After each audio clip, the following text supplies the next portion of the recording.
Welcome back. Welcome back. Welcome back. It's another episode of Durham Talks, a media yaps and straight up sports production. We are here with your host John and co-host Chris. Yo, Chris, how's it going? How we pretty cool. doing? Pretty cool. Just got back from the gym, so happy All to right. do this right after. Yeah, I also got back from working out, so not too long ago. So we were both getting gains in. Yes, sir. We're looking like So we're gonna be looking like some professional athletes soon. Just say that. that's right. So we gotta get ready for summer, Yeah, absolutely. approaching quickly. It's here, but all right. So it's a weird time because tomorrow could be the end of the finals, and this episode probably won't come out until tomorrow. So we're not going to talk NBA finals. We will have our NBA special episode this weekend. Plan to do that. Um, we're going to talk about our top 10 wide receivers. This will probably be a shorter episode than the first one. I appreciate y'all really showing out for our last one, getting some views on the first episode. We appreciate it. We're gonna have it on more avenues this episode. Make sure we're gonna try to get our audio and stuff like that. But yeah, I think before we move to football, we did have a big trade. I'm gonna try to pull up the details, but Desmond Bain Yeah, was for was traded to the Orlando Magic a couple of days ago. When was this? Monday? No, was it Sunday? it was Sunday or Monday. It It was was Sunday. yeah, It was at work. Yeah, right. It was four unprotected first round picks. Although one of the picks was this year, so like of course it was unprotected because it's not gonna move anywhere. We know where the pick is. Um, a pick and swap. then yeah, and the pick swap, and then one of the Suns picks isn't actually the Suns pick. It's like actually like Washington's pick. Mhm. So it's like you're gonna get like a worse of the pick. So it's the four first round picks, the pick swap, and then KCP, and then Cole Anthony. Um, so I'm a mild Memphis Grizzlies fan. Dang. I'm more of a John Morant fan than anything. Mhm. But I do like the Grizzlies. So my take on it was okay. Your core is Jaren Jackson, John Morant, Desmond Bain. They're all making max money. What's the ceiling on that team? Like second round. Yeah, it's and everyone's saying like the Grizzlies are gonna blow it up. They're done. I don't think they're gonna blow it up. I think they're retooling. Um, I think to get off Desmond Bane's contract that he just signed, so it's gonna be like 5 years in the future. He's gonna be on that. Um, I think that's a good thing, and it's you get four first round picks, whether they're good picks or not. You get picks. You never know how they're gonna turn out. Um, I I feel like KCP can't be as bad as he was last year. I really like he's a solid player. I'm not expecting him to be like anything crazy, but like he's a solid rotation player, gives you shooting. And then Cole Anthony, I mean, he's kind of a mystery box, right? Like he's given you some good minutes here and there, but he hasn't been like super consistent. Worst comes to worst, he's an energy guy, but it gives you room to kind of like build around Jaren and Ja and just gives you like an avenue to work, which I don't think you had before. Okay. Okay. And as I'm not a fan of either team. I mean, I guess I would say I do like the Grizzlies. I've got friends that are fans, and I've always been a big fan of Ja. But no, firstly, this is a good trade for the Grizzlies. You just Yeah. got four first round picks for Desmond Bain. Like, let's be real. Like most people said, I'm pretty sure everybody's been saying this, but you shouldn't have got that. No. Uh. Two rotational players. Yeah. So this is a great retooling opportunity because I always viewed it as John Moran and Jaren Jackson Jr. are the two guys that if you still want to keep this core together, if you still want to make like some sort of push, you cannot trade either of them. No. I know a lot of people have like their big issues with Ja or Jaren, Jaren has rebounding issues, foul trouble issues. A lot of people aren't as big on his defense as as the awards and everything would say it is. And Yeah. obviously there's like injury concerns and off the court was concerns. But if you notice, even if this, I remember, was it last season or 2 seasons ago where they had like a really good winning record in the regular season without Ja, and Yeah, you that was like 2 or 3 seasons ago. 3 seasons ago, and it's like you point to that, you're like, oh, this team can function without him. Maybe he's the piece, but if you watch it in the playoffs against good teams in the clutch, this team will live and die by Ja Morant. Yeah. And Eh, Jaren Jackson Jr. holds down your defense as far as we see. And you don't find like 6'10" big men who can space the floor like that, who can play defense like that, whether or not they have rebounding issues or not.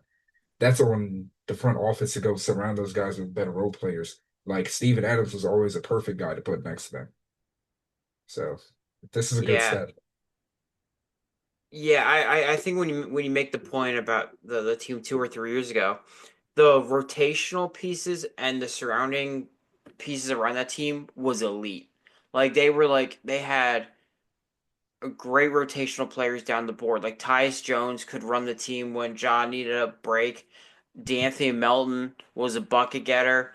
You just had guys that could give you life off the bench and surround guys like Ja, Bane, and Jaren with like support. But when you have all the money tied in the big three, now they relied on their draft picks to fill in those roles, and their draft picks just haven't panned out the way they wanted. Like one of their high draft pick was David Roddy, and that lasted like they traded D'Anthony Melton for David Roddy, like straight up, and it's just the rotational pieces, the supporting cast, the bench just took a nosedive, and you can't expect to be successful without depth like that. And now they have young guys like Gigi Jackson, Scottie Pippen Jr., Right. like guys that are like filling those roles, and you expect to continue to take bigger roles. So they're not like as far off as people think, but Hmm. in the West, you're still pretty far off. So, Yeah. but it's a good step. Now for Orlando, I still like it for Orlando. Yeah. They're like worst offense in the league. Like bottom rankings offense. KCP. He like you paid him to shoot the three and play defense, and he did neither. And and then Terrible. Terrible this season. My God. Franz decides to like forget how to shoot a three, and it's like so everything's just gone, and you're relying on Paolo to do everything, and then Paolo gets hurt. So I think if you're in a position where the East is kind of open, like I think it's like tougher than people say it is. Yeah. I think how we saw in this playoffs, like we saw 3 and 4 seeds make the Eastern Conference Finals. It wasn't necessarily because of injury; it's because they made them competitive when they wouldn't have been in past years. But you're jumping on opportunity where there is a chance for you guys to compete, and adding a guy like Desmond Bain, who he's probably going to give you 23 points a game on this kind of Magic team. He's a great spot up shooter, underrating playmaking abilities. And I think when you talk about like who they had in mind for coming in for that scoring guard role, Anthony Simons or someone like that, or like a Colin Sexton, like guys who can score the ball, but like a negative or a zero defensively. Hmm. Desmond Bain at least is like serviceable on defense, and I think that's a big deal. So it keeps their defensive identity while providing some scoring. So I know it's 4 picks, but it's like you got to stick your neck out there and do something. I think this was one of the best guards they could have got to fit this team. Yeah. I agree. I think, especially as you look at we were talking about Apollo before the recording started, and a big thing of him with me is, with him and Franz there, you do need guys that are not just good three-point shooters, but like very willing ones too. So really, Aggressive. KCP is like perfect in my eyes. Number one, you get off of that contract, obviously, and now you bring in a guy who is sometimes I remember watching the Grizzlies Thunder series thinking like, man, he's just letting that shit fly. He's just the ultimate green light, and it's like Orlando needs an ultimate green light. Need somebody like Like, that. dude, fire away, man, because Yeah, no one else is gonna do it. yeah. And though I will say four first round picks is definitely like we're not gonna nobody's pretending that that's not a little crazy. Oh, it's a lot. Especially It's when a you think like lot. what that's gonna do to the rest of the trade market too. Because honestly, when I saw that notification first, I'm thinking that's like a Kevin Durant type of package. Yeah, like I don't know what the hell Kevin Durant goes for because I think his market's kind of dead because like they're saying like people like teams aren't really high on what they can bring like long term because like he's gonna have to sign an extension and it's like is it really worth giving up young assets for Kevin Durant? And a lot of teams I saw reports saying that it's more of a jersey selling opportunity than anything. So it's like, is Houston gonna break up their core for Kevin Durant? I think Houston should figure out how to get Kevin Durant because I think he'd be perfect for him. But it's like now Desmond Bain goes for four first round picks, and I heard that it wasn't because the Grizzlies were like, "Oh, we don't want to trade him," but then Orlando gave him offer they can't refuse. There was a bidding war for him, and they had to outbid. So the four first round picks became because they had to go higher than someone else, is what Yeah. I've heard. Um, so it's crazy, man. Sham said a few weeks ago that this was going to be the craziest offseason in NBA history, and I don't think Giannis is going to get traded. So I'm interested to see where this kind of goes. Yeah, unless Giannis and KD get traded, then I don't know. Definitely gonna struggle to see where the big offseason moves are coming from.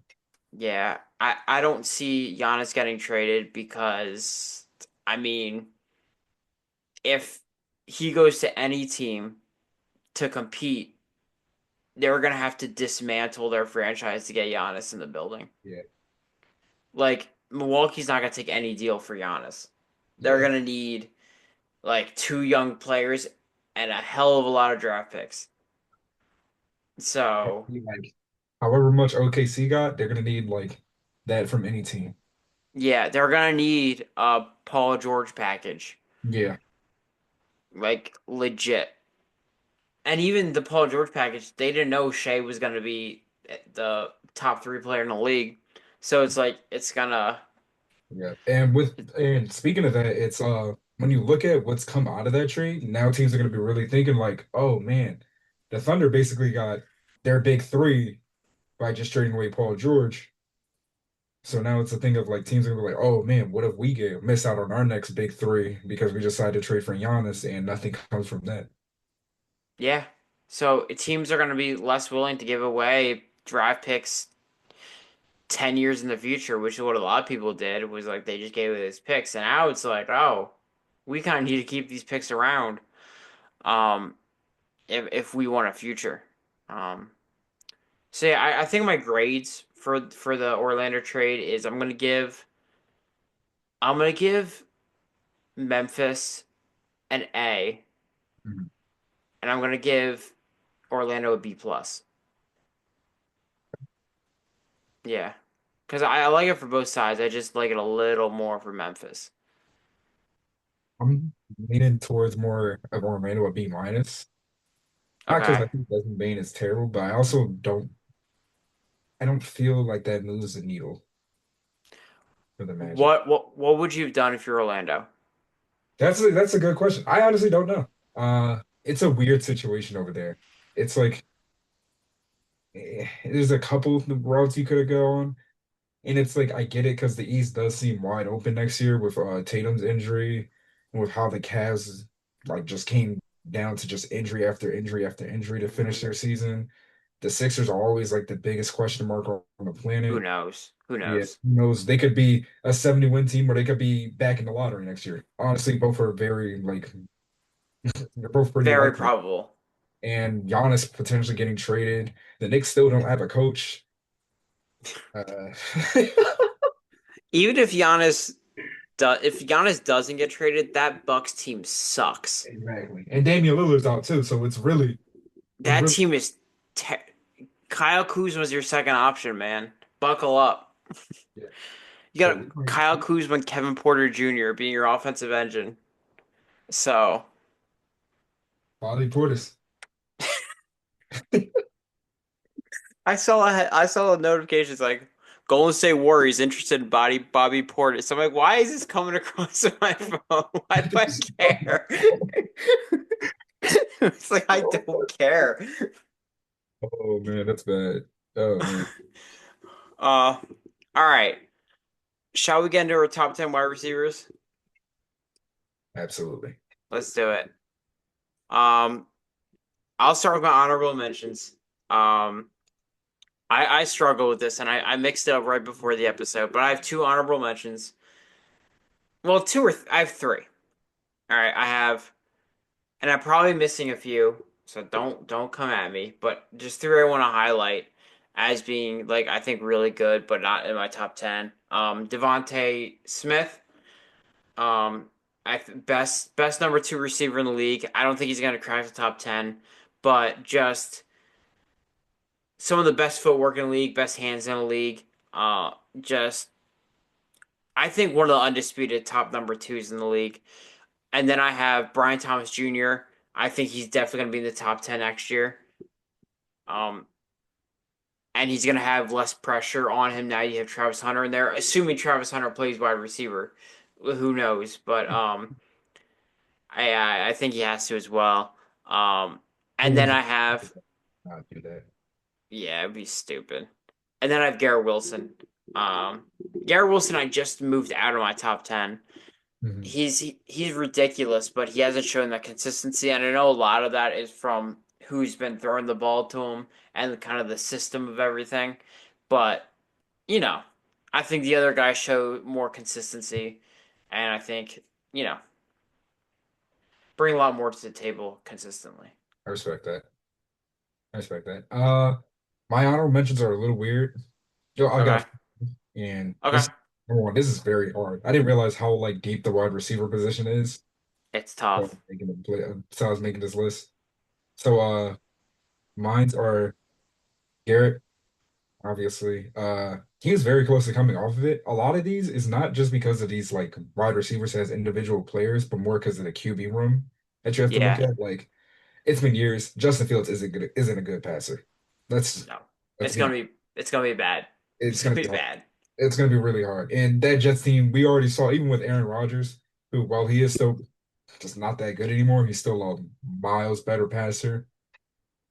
So he's there. I've got Drake London there as well. Mm, I'm actually kind of high on that team right now. yeah. I'm very high on them. So kind of happy to see. Then Tyreek Hill. He is such a weird player because in my mind, I had him like very high in my top 10 at first, but the Dolphins might be one of the weirdest franchises that we've seen. Like, and not only that, but remember reports came out earlier this summer that he wanted out. Yeah. Not even this summer, it was like what, months ago. It was right after the season, pretty Yeah. much. Right. Damn near at the same time the Super Bowl. So we don't even Yeah. know where he's gonna be at this point. We don't know what's going on over there. Honestly, he could also just get arrested out of nowhere anyways.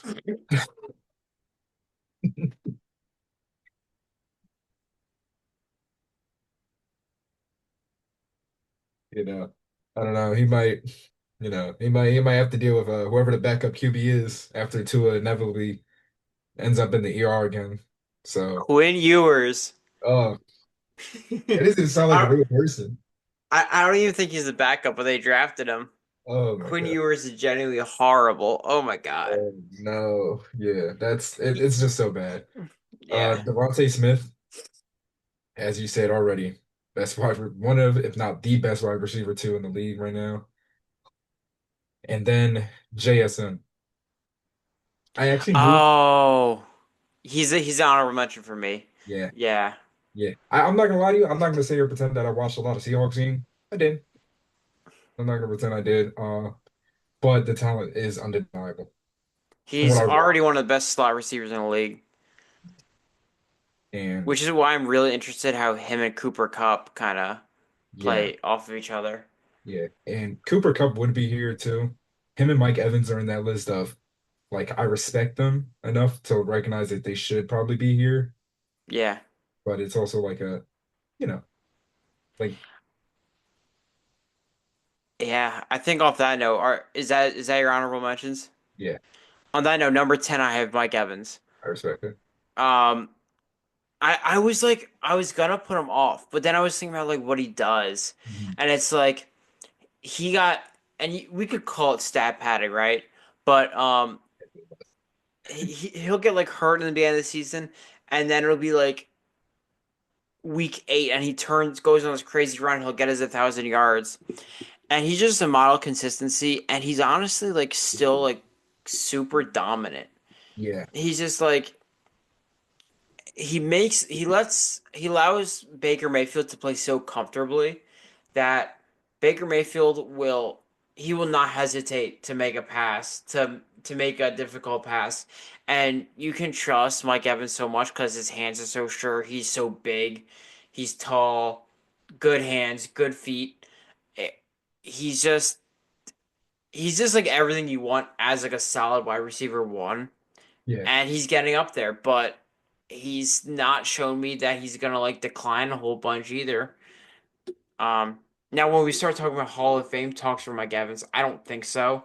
yeah, I mean he might just the way everyone gets in the Hall of Fame, but like you have to be like at some point like a top player in your position, and I don't think Mike Evans has ever been like top 5 or anything. But like I think based on this might be our last year to maybe recognize him as like a top player. I have to put him in the top 10, give him some respect. Mike Evans is my top 10 wide receiver. okay. I respect that. That's a good choice. Yeah, I was very close to putting him there. Like I made like 6 different drafts with my wide receiver Mm-hmm. top 10 list, and he was like pretty consistently in those. Yeah. So that's very fair. Also, shout out Devontae Adams. I have him in my honorable mentions. Forgot to say that. Okay. Yeah. Okay. But my number 10 is gonna be Brian Thomas Jr. I like it. Like he's kind of like floated around where I had him in my top 10.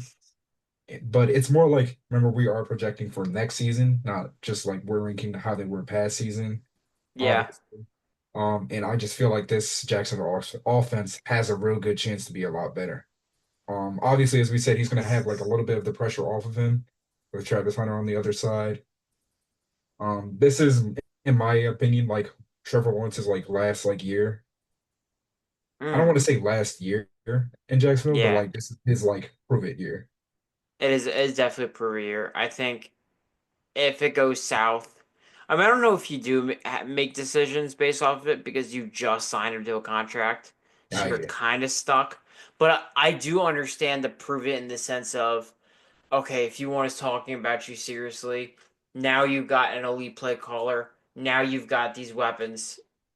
Like the excuses are kind of done, man. We got to start because 2 years ago he showed a lot of good stuff. You just gotta be consistent with that. But yeah, Brian Thomas Jr. I think I really wanted to put him in the top 10, and he definitely will surely be in there next year. Um, and again, it's just so deep. It's so Yeah. hard. Um, Number 9, I have Amon-Ra St. Brown. Oh, hey. Again, what one of the absolute elite slot receivers, also can play outside if you need him to.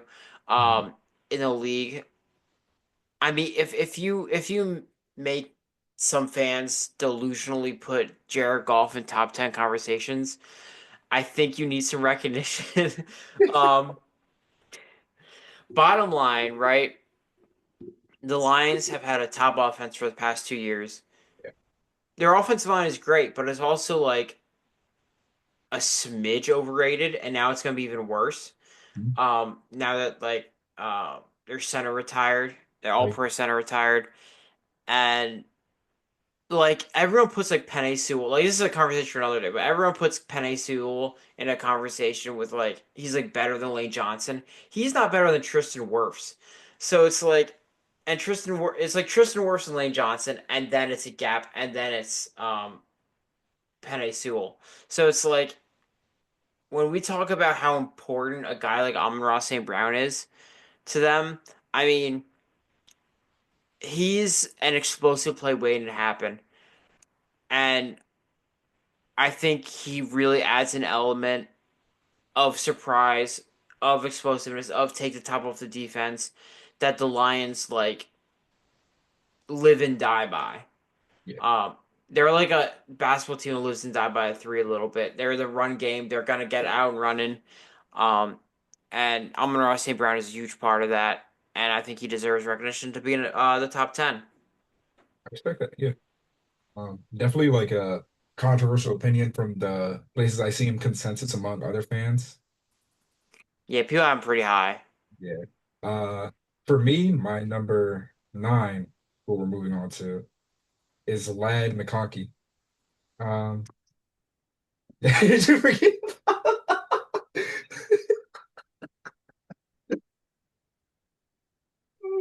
You know what? Lad McConkey's my number 10. Really? You moved BTJ down? I'm moving Mike Evans down Oh wait, I to forgot. honorable mention My to bad. 11. Let's think of mine. Yeah, Lad is 10 for me. That is All right, 10. go ahead. I respect that. Yeah. Um, Usually these wide receiver rookies, they always take a step ahead. Like I don't really feel like there's any sophomore slump. Like you'll see Yeah. these for wide receivers. And with the Chargers offense obviously gaining more trust in this guy now. And Justin Herbert, we talked about him last time. Easily like generally one of the most talented QBs in the league. So Yep. it's like that's like one of those guys where I feel like he has to be in that discussion. I've got a lot of young guys on mine, and that's just like and he's just like one of those showings of me, showings to me. Because look at it.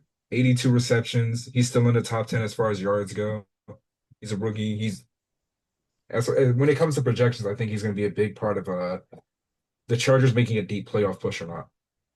And they also made moves to add wide receivers in the draft, so you also expect pressure off of him because he was Mhm. really carrying that offense in the passing game, and he's just so good. Yeah. He's like Amon-Ra St. Brown in being that explosive play waiting to happen. He's very good. I absolutely. I'm putting him in my 10. Number 9, I totally get it. My number 8 is Tyreek Hill.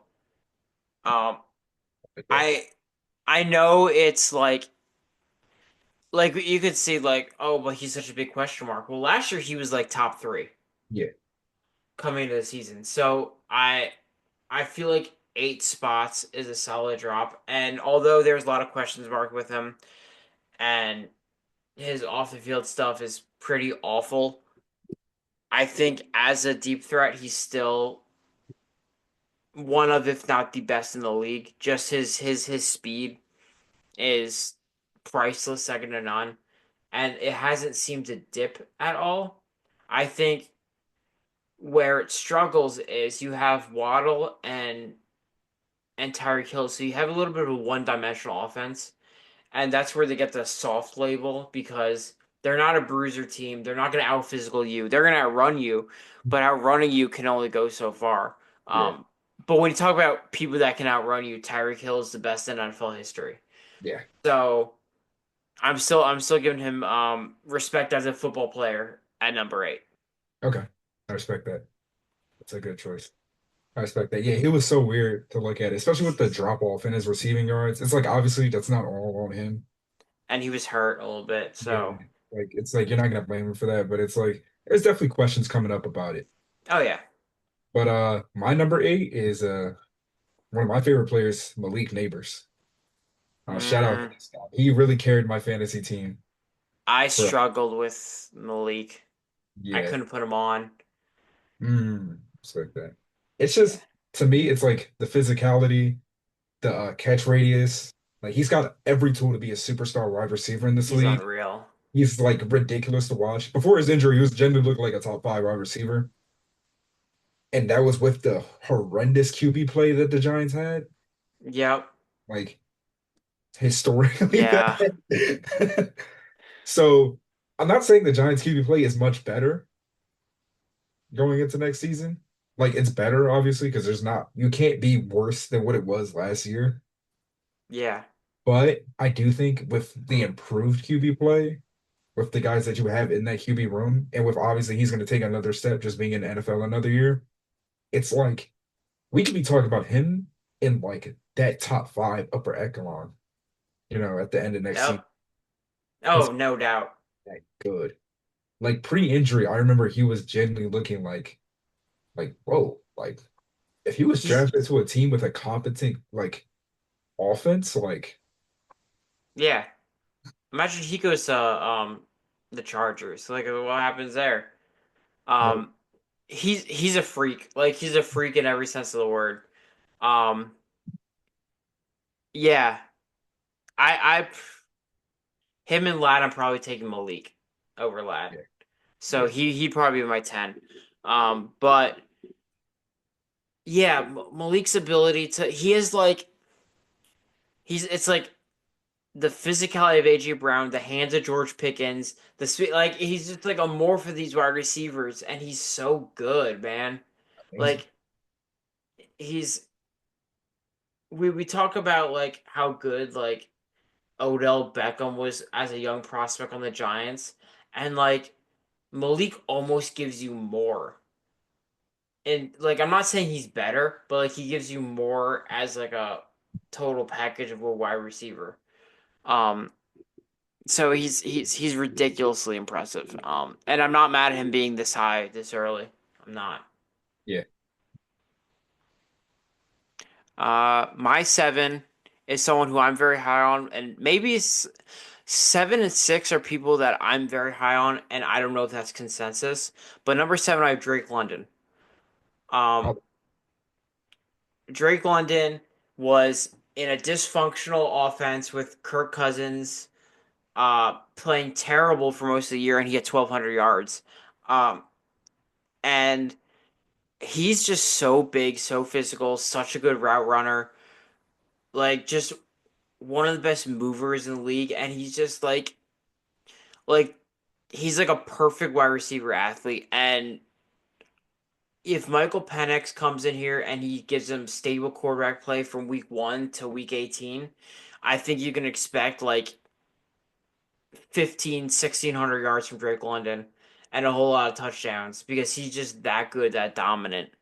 And I think he's going to start to be respected in a lot of conversations as a like well into the top 10 wide receivers, as I think he is now. So yeah, Drake London at my seven. okay. Respect that. My seven is weird right now because I was like, I don't know why I like kind of put Drake, I like a completely underestimated Drake London. But I remember we've been like sitting here talking about all the other wide receivers. I've been just kind of like thinking in my head, like, I really like him as a wide receiver. Yeah, And I really like Michael Penix as a QB. So I'm not I'm gonna like indifferent about Michael Penix. I, I need I to see more. I understand that. I can understand it. But I really liked what I saw in the very little that we did see. Yeah. So I'm gonna keep it what it was right now. But no, I'd probably move Drake in at my six. I'd probably move Drake in actually at my seven here and slide everybody down. But my original seven was Amon-Ra State Brown. Okay. Yeah. I think this is like a clear, like he has to be in this top 10 wide receivers. He's just one of those guys that when you think of the best wide receivers in the league, it's him. He's one of those. I don't have him in my like top, obviously. Hmm. I do think it's like just a cumulative effort by that Lions offense. Like he's Yeah. not like he doesn't feel like the other wide receivers, a lot of the other elite wide receivers where you could genuinely say like, oh yeah, that guy's like either the first or the second reason this offense works so well. Hmm. But he's still been amazing for this Lions offense. Lions they've been top, what number one, number two ranked offense in the league past 2 years, Yep. like by far too. Like I remember this year it wasn't even really close. I think the brain drain is gonna be very interesting. Mhm. I They're bringing someone within, but Ben Johnson was just a ridiculous mind and able to scheme that up so well with that run game. And now the run game is going to be worse because your interior offensive line is going to be a lot worse. So it's going to be interesting to see how that affects Amara. And if it doesn't affect him, we're really going to see Yeah, just how good he is. yeah. And I'm looking forward to it. Yeah, I'm and rooting for I him. think while I'm not very high on Jared Goff, as I feel like anybody with common sense shouldn't be, I'll play. I think Crazy sentence. let me say that was crazy. I mean, that's a discussion. That's another discussion. But I do think, especially at least in the regular season, we're going to see some great numbers from him. Like, that's Yeah. just, he's one of those guys. He's in a great situation still. Even with the Yeah. questions about the Lions as a team that are going to be coming into next year, um, They're gonna be good. yeah, they're going to still be great. Like, that's Yeah. still like what, a top three team in the NFC, anyways. Honestly, probably Yeah. top. I probably wouldn't pick them to win the division at this point, just because the division is so stacked. And if you don't get better, you get worse, right? Yeah. And I don't think they've gotten better. And we'll talk about this down the line. We don't need to jump into that now. But I feel like their teams in their division got better, and they kind of got worse Yeah. because they lost a lot of good stuff. So I'll go to my number six now, and this is a player who I was really upset got hurt because I think if he didn't get hurt this year, the team looks a lot better and handles things a lot differently. Mhm. But I have Nico Collins at my six, and Nico Collins is a definition of just absolute dominance and just uh, being able to be such a secure target downfield and be like an elite wide receiver one that kind of came out of nowhere and really holds that wide receiver core together and gives CJ Stroud something Mhm. because man, like he can get open and he can just outmuscle you. Yeah. And now you're like the wide receiver core is it's a lot more rough with like Tank Dell being out and that Mhm. offensive line is gonna be bad. But if you just feed it to Nico and if he stays healthy, he's gonna put up monster seasons. He's gonna put up like offensive player of the year seasons. Like I genuinely believe that. He's that guy. I respect that. I respect that. Well, it's funny that you said that because at my number six is Nico Collins as well. Let's go. Like, Our, you know what? Our top six might be the same or very close. oh my God, it probably is too. It's probably very I think I similar. have one guy that's pretty high. I don't know if you have him, Okay. but no, yeah, you kind of said everything. Hmm. Yeah, like Nico Collins, he's really good. I remember I generally just don't remember him like where he came from.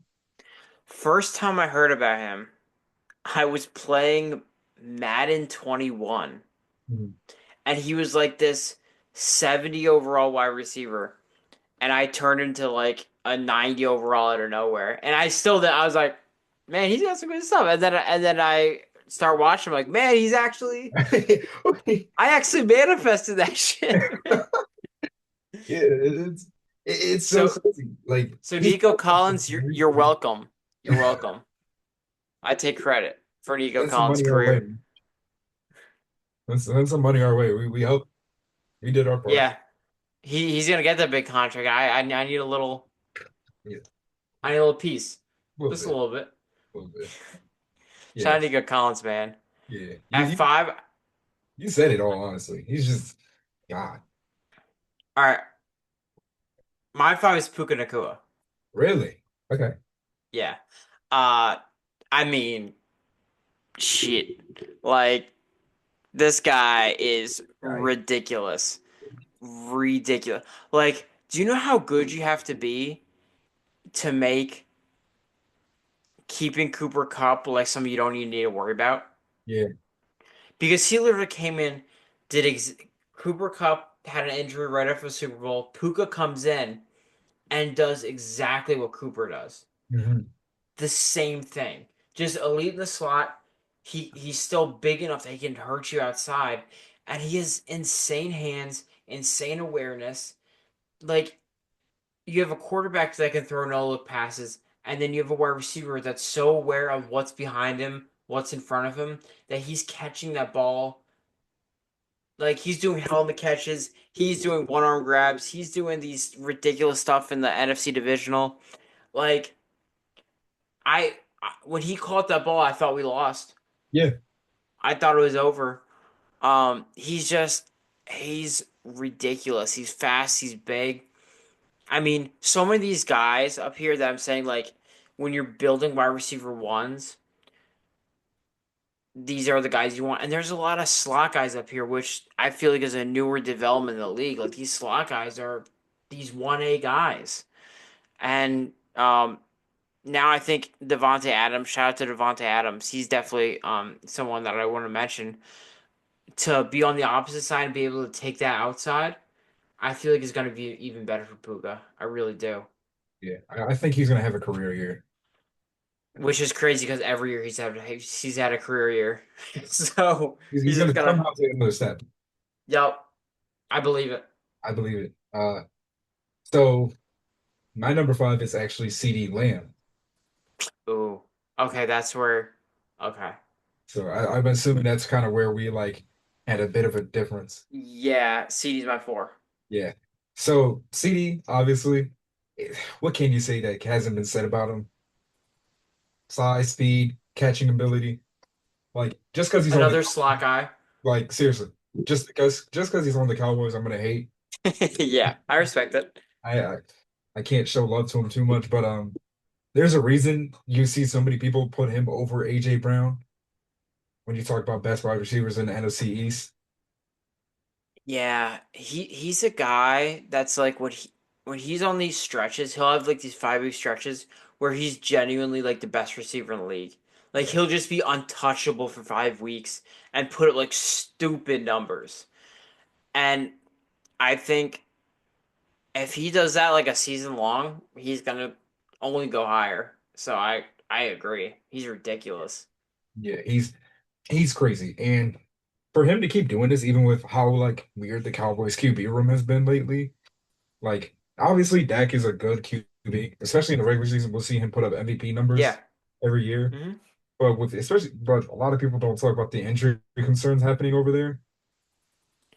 So for him to be doing this, like still having this type of production with Cooper Rush as his main QB the past 2 years, And look at the wide receiver talent around him. Brandon Cooks as the number two, old man Brandon Cooks, who's back on the Saints.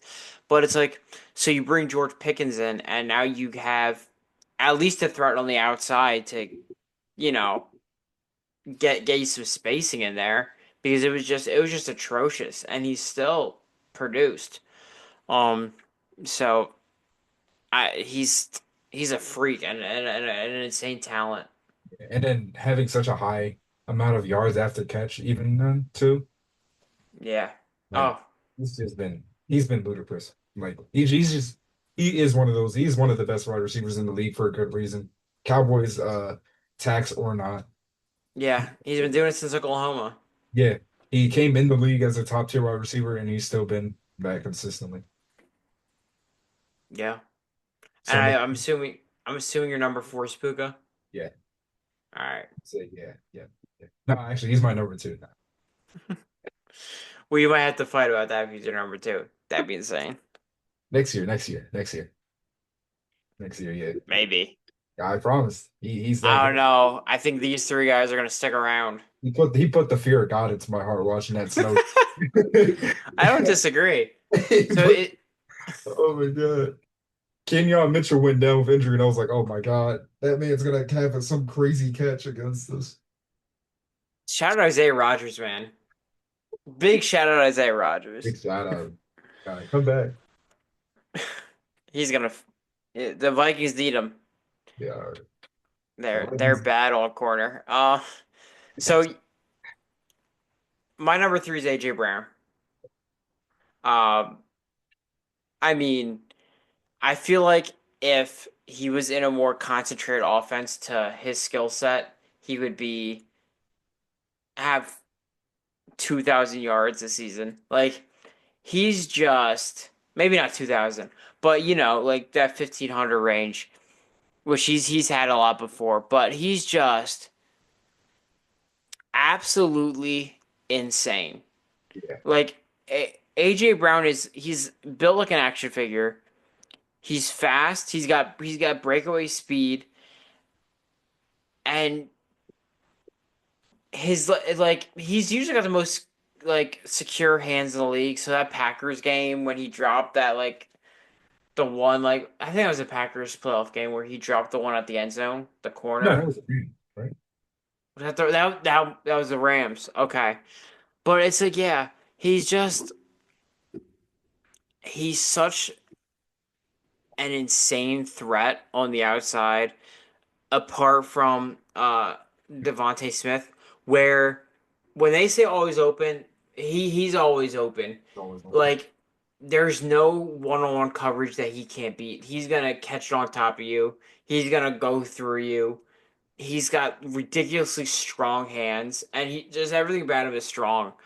And Very strong. I mean, he's just one muscle. I swear to God. And He if has it me. wasn't for the two guys above him being like all-time greats, he's in their tier. Yeah, he's there. Uh, Like he's ridiculous. Somehow he's underrated. Like somehow he does this stuff night in night out, and he's underrated. Um, I don't know if because the touchdown numbers are low because we touch push at the line, but with like he's 2,000 yard rusher in his back you in the backfield. like the best thing for the Eagles was to get AJ Brown, and the best thing for AJ Brown was to get on the Eagles Yeah, because just able to let his wings spread and ridiculous. There's so much I can say about him. yeah, yeah, yeah. He's my number three as well, as you could have guessed. Um, what you said obviously sticks already. I want to point to the 2022 regular season when he first arrived to the Eagles. That was like we saw an offense that was like mainly focused on him when they didn't have a superstar in the backfield for running Yeah, back. When it was like Jalen Hurts to him, where Hurts had his best passing year, and AJ Brown's also just so happened to have 1,600 yards just because of that. So it's like he can still put up these type of crazy numbers like those two top guys. Obviously, it's yeah, just a matter of how the Eagles play their offense is always going to make his numbers seem a lot worse than what they yeah. could. They're a run first team. Yeah, It's gonna. they're a run first I, team that would rather like put up 20 points and like a 7 point win than 40 points. yeah, And that doesn't make sense. and I on that like how he's evolved as a blocker, Yeah. as a run blocker, as a pass blocker, like ridiculous. Like he's running down the field, laying key blocks. He's staying there with the running backs, key blocks, running with Saquon. Just ridiculous. And when you said 2022, one of the most impressive catches I've seen was Super Bowl 57, where I think it was he was on, I think McDuffie was on him, and he like faked him out. He did like a fake catch Hmm. and then went around the back and caught it again. That big bomb to win the touchdown. Yeah. Just ridiculous control, ridiculous awareness. It's second to none stuff. Yeah. He's ridiculous. He's ridiculous physical specimen, ridiculous like everything, honestly. Like you just put it near him and he's gonna catch it. Yeah, Yeah. He's probably he's got like what top three hands in the league pretty easily, yeah, which is I funny. would say so. Eagles have two of the guys with the best hands in the league. Yeah, they have two top 10 hands. I would say Maybe top 10, more like top five. top five. Yeah, I mean it's tough. All right, so I think a big discussion these days is everyone kind of has Justin Jefferson and Jamar Chase as one and two, Mhm. but the order kind of shuffles a little bit. So who's your two? Yeah, man, it's so hard. I'm like still kind of like I'm still like debating on it Yeah, as far as things go, especially because I which think is it's weird because I do think Jay Jettis is just a better wide receiver. yeah, it's It's funny. It's not tough for me. yeah, it's like it's less of a thing of who's the better wide receiver because in my head it's Jay Jettis. Like I have him number one, Yeah, right? But it's more of a thing of especially going into next season. There's a lot of question marks. It's just about because while we know he's a great wide receiver, he can produce with anybody. We don't know how good JJ McCarthy is. We have yeah. literally no idea of what he is. While on the other side, Jamar Chase, while I don't think he's better than him, he's got Joe Burrow as his QB. Counterpoint. Look what he did with Sam Darnold. Yeah. That's fair. That's fair. Like it's Like not a thing of oh Sam Darnold. Well, he could throw the ball well. No, Jay Jettis made him look better. Sam Darnold out there seeing ghosts, bro. Like this guy. Like because now it's a thing of especially when it gets down to it, like we saw he could barely get the ball in the against the Rams and against the Lions in their two biggest games of the season. Not because of his fault, but because of his QB couldn't throw. Yeah, those last games are so frustrating to watch because Jettas was open. He's like either overthrowing it, forcing it. It's like, bro, just calm. You I need to understand who you have. Yeah, And like like, it's especially I remember there was this one play against the Lions where they had I think they ran damn near the same play twice and he was open in the back of the end zone because it was I one-on-one remember coverage. that. You remember exactly what I'm talking about, and he just didn't get the ball. I feel like I tweeted about that. Like that was generally one of the most frustrating series of plays I've seen in my life. Like he Because just forced himself because he gets panicked, and it's like, dude, you have Justin Jefferson, and Jordan Addison. Take a breath. Either your first or second read is probably going to be okay. yeah. So it's not about like oh who this is not it depends on what we're asking. Like if we ask who's the best wide receiver in the league, we all know who the answer is. Yeah, We know who the answer is. This guy's the next Randy Moss. This guy's supposed to he's like Patrick Mahomes where we're looking at him, we're like, yeah, this probably is gonna go down as like a top five guy at his position.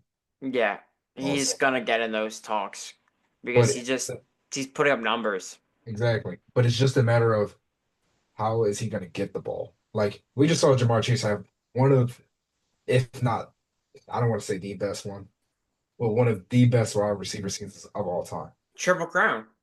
I mean, Yeah, these wide receivers are so good. They're passing triple crowns around like candy. Like of it's course. ridiculous. Like that's not supposed to happen. No, it's not. Talk about Jamar Chase. He's my two, but like his ability, like he has that like not Tyreek Hill speed, but that insane speed. But he's also like an underrated element of him is how strong he is Yeah, and how like just insanely physical he is and how he's gonna beat you anyway to beat you. He's gonna outrun you. He's gonna muscle you, and he's just gonna take the top of the defense and give Joe Burrow easy touchdowns. He's gonna like you basically handing it to him because he's gonna be that open and he's gonna make these ridiculous catches. Um, yeah, and a lot of these guys, like the top three wide receivers all have like top five, number two wide receivers across from them, which helps take pressure off. So we're seeing these like insane seasons from them. I didn't even Um, realize that. Yeah, you're right. yeah, Yeah, because they it's all have it's T, it's Jordan, and it's Devontae. like Um, like you people won't be mad if you said those are your three best wide receiver twos in the league. yeah, they're all up there. Yeah, Devontae Adams is probably higher than a few of them, yeah, but just in general, I think they paid a lot of money and waited a long time to bring Jamar and T back, but I think it's so important that you have both of them. yeah, Your defense stinks, and that's another problem you have to fix. But as long as Jamar Chase is in your offense and then T Higgins there too, you're gonna have a top three offense. Like that's the floor is like five with how Burrow's able to get the ball to these guys, and these guys are able to give him options or wherever, man. Um, Jamar Chase is ridiculous. yeah. I can agree there. Yeah, he's ridiculous.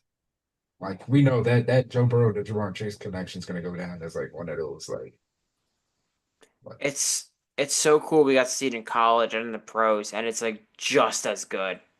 Because a lot of the time that happens, it'll be like they'll bring a guy from college, but it's like the wide receiver they bring in or the quarterback they bring in is like never cool in college, but like these two are like gonna go in all time conversations in college and in pros. exactly. And like you could say that about Jalen and Devontae, but they didn't really play a lot together in college just because the way it lined up. They had like one or two plays. But these guys, like If they're able to win a ring, man, I don't think they will just because that terrible organization. Bengals aren't But winning anytime soon. no, if Joe Burrow ever requests a trade, you gotta be like, you gotta put Jamar in that too. Like, You're gonna be seeing the greatest trade of all time simply because they can't play without the other. yep. And they probably can, but so why? Why? Y'all, we know y'all are so good. So yeah, that's my top 10. And anything else you want to say about your top 10? Uh, Shout out Devontae Adams. I don't think I said anything about him, but that's still like Shout a out. yeah, honorable mention. Like Yeah. that's probably somewhere in the top 10, honestly. Also, shout out Cortland Sutton of the Broncos. Yeah. Um, And Jerry he's Judy. also Jerry Judy had a crazy breakout season on the Browns. That was not what I expected from because like he was kind of like fizzling out, but he's ridiculous. So I'm gonna go through my top 10. My edit we both edit a little bit, but it's our show. We do what we want. Um, so number 10, I got Neighbors as my 10. Amon-Ra St. Brown is at my 9. Tyreek Hill 8. 7 Drake London. Nico Collins is 7. No, Nico Collins is 6. Puka Nacua is 5. CeeDee Lamb is 4. AJ Brown 3. Jamar Chase 2. Justin Jefferson 1. Made my change that I mentioned earlier. 10 is Lad, Malik as my 9, Amon as my 8, Drake London as my 7, Nico Collins as my 6, CD as my 5, Puka as my 4, AJ Brown as my 3, Chase as my 2, and Jay Jettas as my 1. Awesome. Well, hey, if it's not this list, it's not right. That's all I'm saying. Yeah. Um, I think if this list is hard, the running back's gonna be even harder. I have my top three, but that's all I start with that one. Yeah, I feel Um, like it's so funny because the top three on all of these lists is kind of like the easiest one for me. yeah, It's like that top three, top five, it's always super easy. But after that, it's like, man, it gets tough because the talent pool in general is so deep. yeah. But we're gonna give you guys a break from the top 10. Our next episode is going to be diving into the finals and the outlook of the offseason. Excited to dive into some NBA talk. I'm super excited. Go Thunder. Work on there, please. I don't think I can physically take a loss in the finals again. It, Game 7 would be too much, man. Just close it out. I would love.